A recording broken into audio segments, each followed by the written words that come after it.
So, Elliptica24 asked me about external influences on my path. So that's, things that affected me externally. So not me, essentially. And that's an interesting subject because there are a lot of things that could be considered external influences on my path. And some of them are direct, some of them are indirect. Some of them I'm probably not even aware of, so I'm just going to kind of talk about some things, basically. So, when I was roughly 13, I was kind of struggling because I knew I believed in something, but I wasn't sure what it was. I couldn't really put a kind of a religion to what I was kind of feeling, in a sense, internally. This is the important bit. And I came across a virtually bullshitty website. Um, Not because of the website's creation, in a sense, but it's the fact that it was what people put on there. Because now this website is one probably every pagan has seen, or at least every pagan online has probably seen, and it's called Spells of Magic. Now, this website has a load of people who all bullshit about different things, in a sense. Not everyone there is, not everyone there does, but everyone who stays there for longer than a few days, has something going on. There's at least, there's an entire community of people on there who think that they either are vampires or werewolves or dragons or something along those lines, or that they can become one of those things. And that is enough to make any pagan laugh. But beyond that, they have like a online book of shadows that's like community based, and all of it, well, about 80% of it is just pure bullshit. And I'm like literally. I mean, you've seen my videos if you're watching this. Hopefully, you have anyway. And generally, I don't swear in a lot of my videos, but this is it's laughable. The amount of crap on there. And I joined that for a while, and I thought it was really fun because I was 13 and I didn't know any better. And I thought, oh yeah, this paganism thing sounds fun. And then I did my research, and then things changed. I realised that it was a whole load different to what I thought it was. I thought it was kind of, magic is real and you can cast spells and things can happen, and then I realised it's all kind of earth-based, and it's kind of, and the fact that specifically with like Wicca, you can kind of make your own judgments and make your own path out of it. And I kind of looked into it and I was like, wow, this is not what I expected. And it's because Wicca isn't really a religion in a sense. It's more of a spirituality. Because generally religion is organized. Generally religion has one particular focus. And I get with Wicca that the main focus is on the goddess and the god, but you can be a Wiccan without believing in the goddess and the god. Or at least you can be a Wiccan without believing in a particular deity. You can be a Wiccan while believing in multiple deities. You can be a Wiccan while believing on one all-powerful deity. Whatever you want to do. Which is why I consider it more of a spiritual path than a religion. And so I did my research, and it was mainly all online stuff, looking at websites and things like that, and things that kind of made more sense to me. And I looked a lot into kind of psychic abilities and stuff like that, because I had this little kind of ability thing when I was in school, which I found out later was empathy. It was the fact that I could feel someone else's emotions. It didn't happen all the time. Didn't happen that often. It was mainly people I was well connected to, people I was really good friends with, people I was strongly emotionally connected to. But they didn't have to be around. That was the weird thing. I could feel someone else's emotions without being anywhere near them, without knowing what they were feeling. I would be in school, and I would suddenly, all of a sudden, in the middle of a lesson, just all of a sudden feel depressed or happy or whatever, and it would be a friend in the next town over, completely unrelated to me, what was going on around me, nothing like that. And I'd send them a message later on, just like, oh, did you feel particularly, you know, upset earlier on, or did you feel particularly happy earlier on, or something like that? And they'd be like, yeah, how did you know? And I'm just like, because I felt it. And what was more interesting is the fact that not one single person doubted the fact that I could feel it, which was really odd. I think it was mainly because I waited to tell people until I had some sort of experience with them. But it was literally a case of like, I know what you were feeling. And they're just like, how the hell did you know that? And I'm just like, because I sometimes know what people are feeling. And I mean, I had a counsellor in college, and I actually said this to them. And I mean, I was expecting some sort of, oh, well, that's just something kind of mental kind of thing. And she was like, oh no, it's extrasensory awareness is her term, which literally is like scientific jargon for psychic. By the time, it's like extrasensory awareness. It's things that you sense that, or it's things that you're aware of that don't match in with your senses. Your proper biological senses.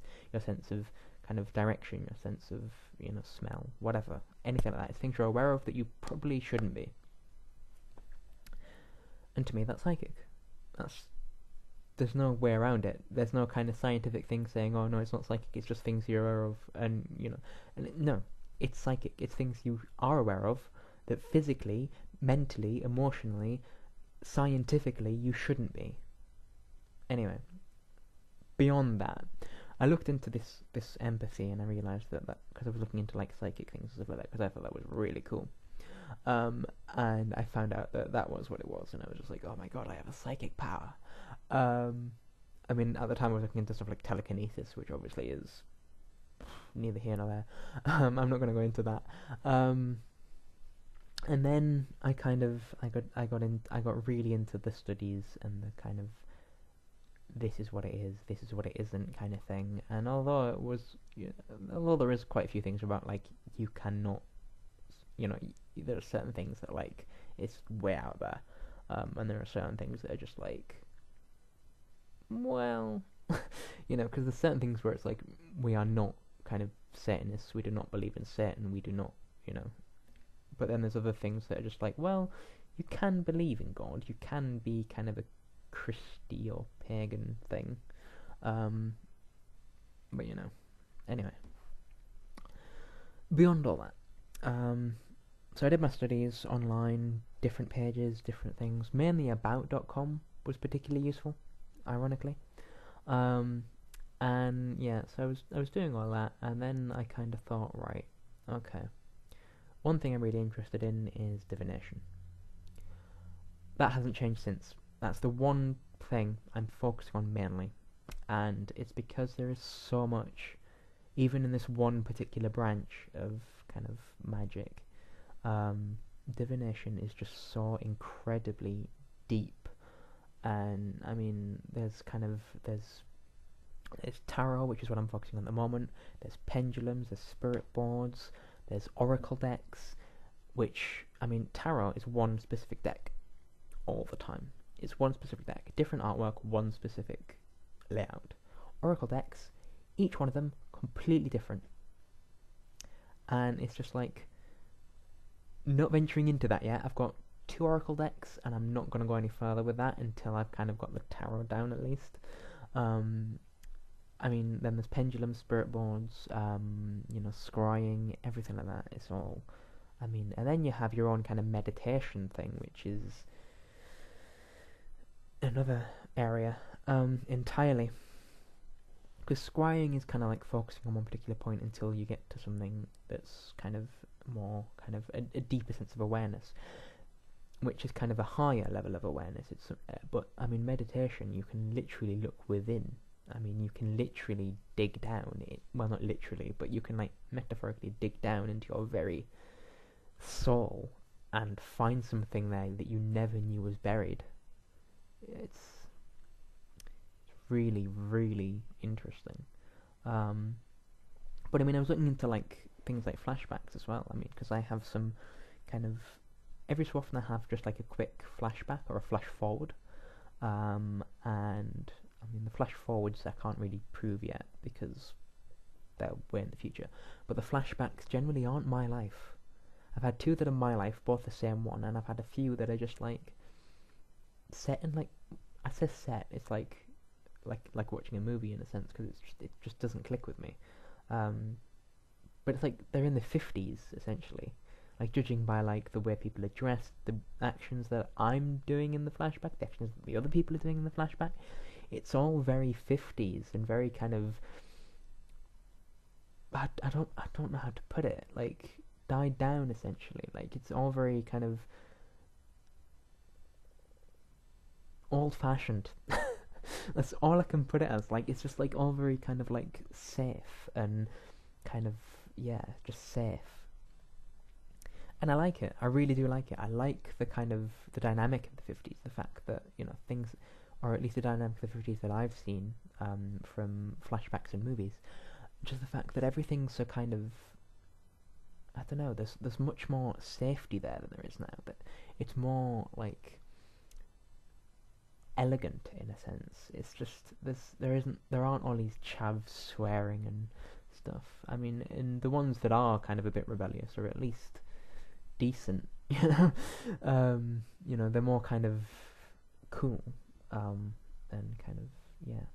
And then then you have the girls who are all in like dresses and stuff like that. And I don't know why, but it just appeals to me a little bit. Anyway, again, going off topic constantly, all the time. So research, psychic, flashbacks, tarot. Then I kind of left it for a bit when I was about 15, 16, something like that. I left it for a bit. And then only for about a year, and then I met James. And James is my husband now. He was someone I met a couple of years ago, and we just kind of like we clicked really, really easily, almost instantly. And I began thinking about love and emotions and stuff that we know happens, but we don't know why it happens. Things like what happens, like you know how they say like emotions are a release of certain chemicals in the brain, like happiness is endorphins and stuff like that. I get that. I get that things are released in the brain. Yeah, okay. Why are they released? You can't tell me that just because I eat a bit of chocolate, endorphins are released. What happens between that chocolate eating and my brain releasing endorphins? What happens between those 2 points? Is it just we automatically know we're eating chocolate, that is a good thing, that makes us happy? How do we know that? How do we know chocolate makes us happy? I don't know if the chocolate makes me happy. Chocolate could be fooling me into making me think it makes me happy. Chocolate doesn't really make me that happy. I'm cutting down on chocolate because it's just I like chocolate, but not too much of it. It's just me, I guess. But this is my point. What makes our brain so wired to make us happy when we're eating chocolate? I don't know. Do you know? Do any scientists know? Scientists who don't know how gravity works? Like, we know that gravity works. We know that it pulls us down to the earth. We know that. We don't know where it comes from, in a sense. Because we know, like, gravity is made by large objects pulling smaller objects towards them. Yep. Where does this force come from? Where does this force come from? Really? Are we magnetic? No. I don't stick to the fridge. Are we, somehow... I mean, because the thing is, the magnetic theory could work because the middle of the Earth is just a big hunk of iron, right? But we're obviously not magnetic. If we were, we'd know it. We'd attract very large metal things to us, and would probably end up killing ourselves in the process. So we're not magnetic. We don't float off the Earth, so gravity definitely does work on us. and on all the things around us. But at the same time, why does gravity work?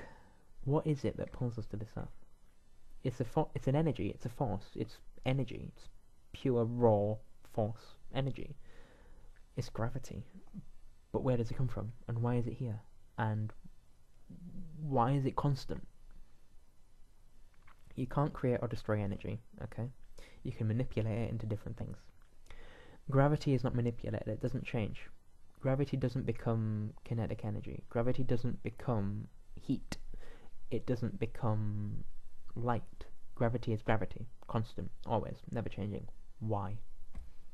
Kinetic energy changes into heat, can change into light as well. Electrical energy changes into heat, light, kinetic, whatever, can change.